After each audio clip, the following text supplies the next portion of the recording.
ಶಂಕರ. ನಿನ್ನ ಕೃಪೆಯೇ ಜೀವನದ ದಾರಿ, ಕಾಲನಿಗೂ ಗೆಲ್ಲದ ಮಹಾಕಾಳ ನೀನೆ ನಮ್ಮ ದಿವ್ಯ ಬೆಳಕು.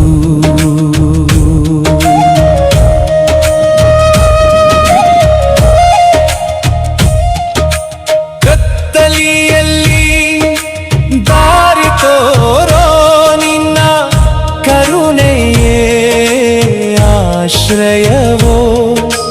ಓಂ ನಮಃ ಶಿವಾಯ ಜಪಿಸುವೆನು, ಪ್ರತಿ ಉಸಿರಲ್ಲೂ ನೆನಪಿಸುವೆನು. ಸದಾ ಶಿವನೇ ಜಪಿಸುತ್ತೇನೆ ನಿನ್ನ ನಾಮ